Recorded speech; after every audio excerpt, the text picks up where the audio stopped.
students, today I'm going to explain you chapter 14 of class 4th.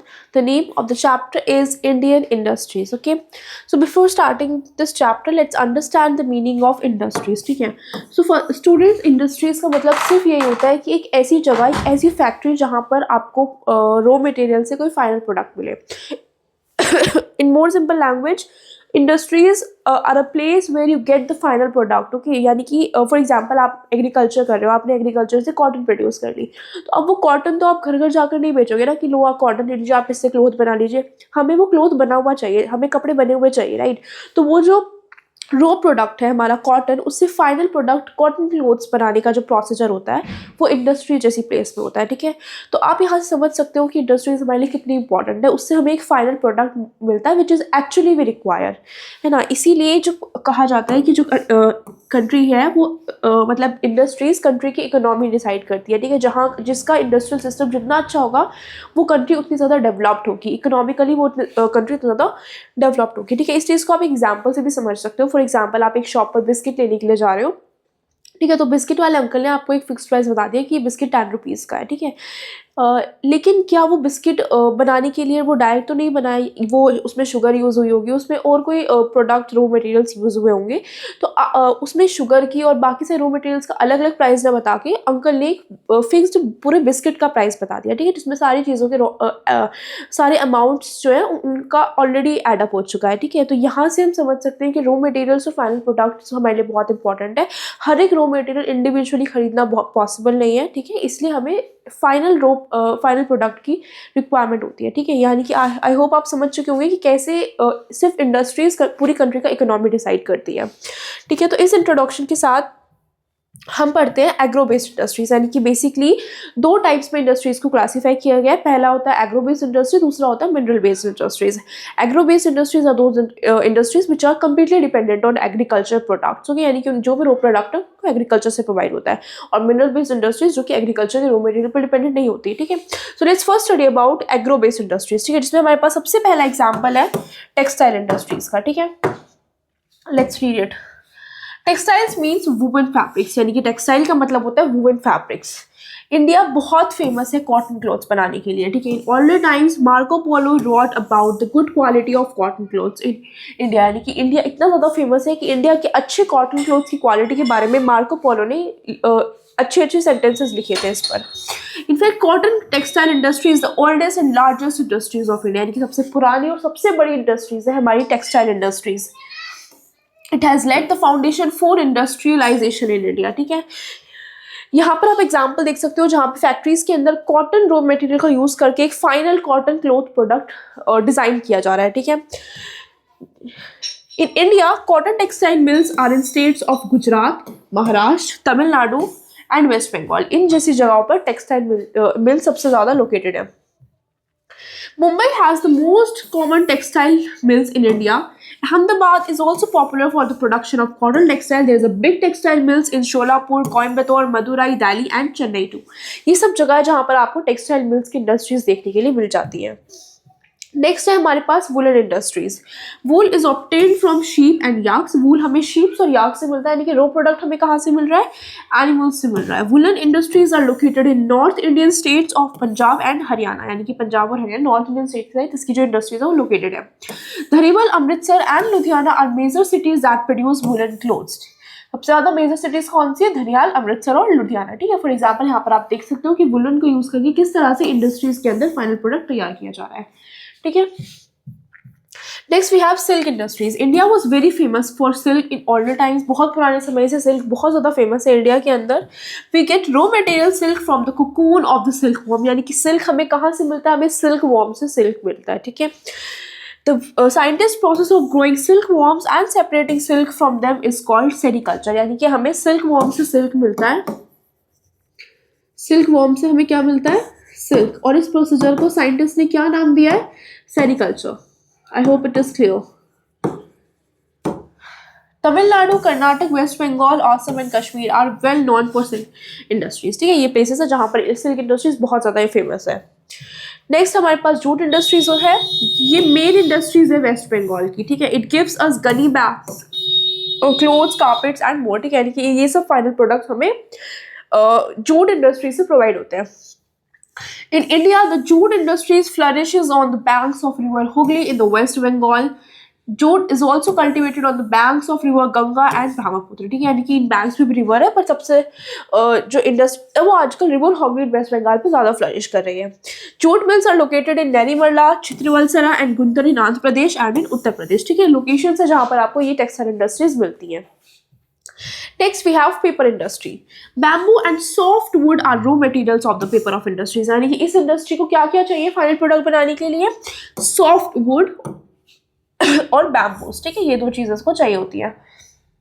और यानी कि soft wood और bamboo चाहिए पेपर बनाने के लिए. आप समझ सकते हो कि जिन नोटबुक्स में आप काम कर रहे हो उसको जिस इंडस्ट्री से बनाया उसने कौन से रॉ मटेरियल्स यूज़ किए? बैम्बू और सॉफ्ट वुड. ओके, इसलिए बोला जाता है कि ट्रीज से हमें पेपर प्रोवाइड होता है. ठीक है, क्योंकि ट्रीज की जो सॉफ्ट वुड होती है वो पेपर को बनाने के लिए यूज होती है, और उसकी बैम्बूज.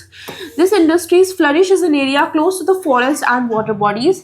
ये इंडस्ट्रीज जनरली फॉरेस्ट के पास और वाटर बॉडीज के पास होती है. अंडरस्टैंडेबल है, फॉरेस्ट के पास होगी तभी तो मतलब फॉरेस्ट के पास अगर इंडस्ट्रीज होगी तो उन्हें वुड लेने के लिए ज़्यादा दूर नहीं जाना पड़ेगा, वरना ट्रांसपोर्टेशन का भी खर्चा हो जाएगा उनका. तो डेफिनेटली फॉरेस्ट के पास इंडस्ट्रीज बनाई जाती है. ठीक है, some major paper mills are located in Uttar Pradesh, West Bengal, Maharashtra, Karnataka and Andhra Pradesh. Okay, next we have sugar industries. Sugar is made from juices of sugar cone, यानी कि sugar cone के juices को use कर sugar produce किया जाता है. In India, sugar is mostly made in states of Uttar Pradesh, Maharashtra and Bihar. Most of the sugar mills are located in Uttar Pradesh. ये ज़्यादातर जो sugar mills है वो उत्तर प्रदेश में located है. ठीक है, अब हमने सारी वो इंडस्ट्रीज पढ़ ली जो कि एग्रीकल्चर पर डिपेंडेंट है रॉ मटेरियल्स के लिए, ताकि वो अपना फाइनल प्रोडक्ट क्रिएट कर सके. ठीक है, अब हम ऐसे इंडस्ट्रीज देख रहे हैं जो कि मिनरल्स पर डिपेंडेंट है, यानी कि उनका रॉ मटेरियल है मिनरल्स, और इन इंडस्ट्रीज को बोला जाता है मिनरल बेस्ड इंडस्ट्रीज. जिसमें हमारे पास फर्स्ट इंडस्ट्रीज है आयरन और स्टील इंडस्ट्रीज. ठीक है, बहुत फेमस इंडस्ट्रीज है, इसलिए इसको बैकबोन बोला जाता है सभी इंडस्ट्रीज का, यानी कि सभी इंडस्ट्रीज का बैकबोन है. इंपॉर्टेंट इंडस्ट्री है ये आयरन और स्टील इंडस्ट्रीज. आयरन हमें आयरन ओर से प्रोवाइड होता है, हम सभी जानते हैं. Then steel is made from iron. ठीक है, यानी कि जो स्टील आप यूज करते हो वो आयरन से बनी है. Iron and steel are used to make railway lines, railway engines, ships, vehicles, heavy machines. ठीक है, अब आप समझ रहे हो कि क्यों हमें इन्हें बैकबोन बोला जाता है सारी इंडस्ट्रीज का. आप खुद ही सोचो कि कोई भी कंट्री आपको कैसे लगेगी डेवलप्ड है जब वहाँ पर बड़ी बड़ी बिल्डिंग्स होंगी. ठीक है, यानी कि कोई भी डेवलप्ड कंट्री में बड़ी बड़ी बिल्डिंग्स होती हैं, अच्छे व्हीकल्स होते हैं, वहाँ की फैसिलिटीज़ अच्छी होती है. ठीक है, यानी कि हमारे पास स्टील बहुत इंपॉर्टेंट है क्योंकि उसी से सारे व्हीकल्स, सारे रेलवे इंजन, शिप्स वगैरह बनाए जाते हैं. ठीक है, और आयरन यानी कि स्टील हमारे लिए बहुत ज़्यादा इंपॉर्टेंट है. और स्टील आती कहाँ से है? आयरन और स्टील इंडस्ट्री से, इसीलिए इसको बैकबोन बोला जाता है सभी इंडस्ट्रीज का. There are also use in the construction of buildings, bridges और स्काई क्रैप्स. ठीक है, यानी कि ये इसीलिए कंट्री की इकोनॉमी जो है पूरी बिल्डिंग्स और ब्रिजेस पर डिपेंड करती है, जो कि हमें स्टील इंडस्ट्रीज प्रोवाइड होती है. The raw material of the iron and steel industries are iron और कोल, मैंगनीज एंड लाइमस्टोन. ये बहुत इंपॉर्टेंट है कि हमें क्या क्या रॉ मटेरियल्स चाहिए होता है आयरन और स्टील इंडस्ट्रीज के लिए. तो आयरन और चाहिए होता है, कॉल चाहिए होता है, मैग्नीज चाहिए होता है और लाइमस्टोन चाहिए होता है. Jamshedji Tata was set up the first iron and steel plant in Jamshedpur. यानी कि जमशेदजी टाटा ने जमशेदपुर में सबसे पहले आयरन और स्टील इंडस्ट्रीज को सेटअप किया था. The main iron and steel plants in India are located in Bhilai, Chhattispur, Durgapur, West Bengal, Rourkela, Odisha, Bokaro और झारखंड. ठीक है, नेक्स्ट हमारे पास है aluminium industries. Aluminium have low weight and strength. ठीक है, यानी कि एल्यूमिनियम बहुत हल्का होता है और उसकी स्ट्रेंथ भी ज़्यादा नहीं होती, मतलब सबसे हल्का होता है और स्ट्रेंथ भी अच्छी खासी होती है. The ore of aluminium is bauxite. ये बहुत इंपॉर्टेंट लाइन है कि एल्यूमिनियम का ओर को क्या बोला जाता है? बॉक्साइट बोला जाता है. ठीक है, और मैं आपको पिछले चैप्टर्स में बता चुकी हूँ, बट फिर से बता देती हूँ. और क्या होता है, कोई भी मिनरल हमें प्योर फॉर्म में नहीं मिलता, तो जिस फॉर्म में हमें कोई मिनरल मिलता है उसको और बोला जाता है, और बाद में उसको रिफाइन किया जाता है एक मिनरल बनाने के लिए. ठीक है, यानी कि अगर आप एल्यूमिनियम मिनरल को निकालोगे तो वो प्योर आपको एल्यूमिनियम नहीं मिलेगा, उसके ऊपर कुछ इम्प्योरिटीज़ वगैरह होगी, जिसको यानी कि इम्प्योरिटीज़ और ठीक है, यानी कि इम्प्योरिटी प्लस मिनरल क्या बनता है हमारे पास? और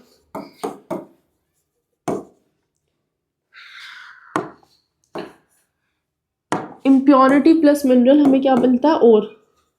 ठीक है, और बाद में जब हम ये सारी इम्प्योरिटीज़ हटा देते हैं उसके बाद हमें प्योर मिनरल प्रोवाइड होता है. ठीक है, तो एल्यूमिनियम के और को क्या बोला जाता है? बॉक्साइट बोला जाता है. These industries are located in states of Odisha, Maharashtra, Tamil Nadu, West Bengal, Uttar Pradesh, Chhattisgarh, Karnataka और केरला. ठीक है, आप इनमें से 2-3 स्टेट्स के नाम याद रख सकते हो. Next we have cement industries. तो हमें सीमेंट चाहिए होता है बहुत सारी बिल्डिंग और ब्रिजेस बनाने की। आपको पता होगा आपके घर में भी सीमेंट का यूज़ हुआ होगा, तो सीमेंट हमारे लिए बहुत इंपॉर्टेंट है। सीमेंट बनाने के लिए हमें क्या क्या चाहिए होती है? हमें चाहिए होता है लाइमस्टोन, हमें चाहिए होता है सिलिका और हमें चाहिए होता है जिप्सम, डोलेमाइट और क्ले। ठीक है, ये रॉ मटेरियल्स हैं जो हमें सीमेंट इंडस्ट्रीज में चाहिए होते हैं सीमेंट को बनाने के लिए। जो सबसे पहली सीमेंट इंडस्ट्री सेटअप हुई थी वो चेन्नई में सेटअप हुई थी। इट्स इंपॉर्टेंट कि सबसे पहले सीमेंट इंडस्ट्रीज कहाँ सेटअप हुई थी, तो answer is Chennai. Today numerous cement mills are located in Tamil Nadu, Madhya Pradesh, Odisha, Karnataka and Gujarat. ठीक है, लेकिन सबसे पहले चेन्नई में सेटअप हुई थी। Next we have cottage industries. तो cottage industry is different from all other types of industries, यानी कि सभी इंडस्ट्रीज से डिफरेंट होती है। This is because these industries do not need heavy machinery और man power. In fact a cottage industries can be established in one's house itself. ठीक है, यानी कि ये कहना चाहते हैं कि बाकी इंडस्ट्रीज की तरह इसमें बहुत ज़्यादा मैन पावर नहीं चाहिए होती है। मैन पावर मतलब बहुत ज़्यादा लेबर्स नहीं चाहिए होता है काम करने के लिए। मशीनरी हैवी मशीन्स नहीं चाहिए होती। जैसे हमने पीछे देखा था कॉटन इंडस्ट्रीज वगैरह में कितनी हैवी मशीन्स यूज़ की जा रही थी कॉटन क्लोथ्स बनाने के लिए। तो ये बहुत ज़्यादा इंडिपेंडेंट है, इसे इतना ज़्यादा मैन पावर और मशीनरी नहीं चाहिए होती है। इनफैक्ट हमें कॉटेज इंडस्ट्रीज को एक अकेले घर में भी अपने आप सेटअप कर सकते हैं। ठीक है, the main cottage industries of India are bangles at Firozabad, decorated utensils at Tanjore and Varanasi, carpets at Kashmir, handloom at Mysore, Ivor products at Visakhapatnam and toys at Kondapalli। ठीक है, यानी कि ये होती है हमारी कॉटेज इंडस्ट्रीज जो कि अकेला घर भी अपने आप सेटअप कर सकता है। ठीक है, besides large scale industries and cottage industries, there are small scale industries. These industries are small factories that produce soap, plastic goods, electric appliances। ठीक है, यानी कि अभी हमने जो भी देखी एग्रो बेस्ड इंडस्ट्रीज और मिनरल बेस्ड इंडस्ट्रीज, ये लार्ज इंडस्ट्रीज है, बड़ी बड़ी इंडस्ट्रीज है। लेकिन कुछ छोटी छोटी इंडस्ट्रीज भी होती है जो कि सोप्स बनाती हैं, प्लास्टिक्स बनाती हैं, इलेक्ट्रिकल अप्लायंसेस बनाती हैं। ठीक है, ये स्मॉल स्केल इंडस्ट्रीज होती हैं। तो हमने यहाँ पर इंपॉर्टेंट इंडस्ट्रीज के बारे में सब कुछ कवर कर लिया है। इंडस्ट्रीज पूरी कंट्री की इकोनॉमी डिसाइड करती है। We have understand how. I hope you have understood the chapter till that. Thank you.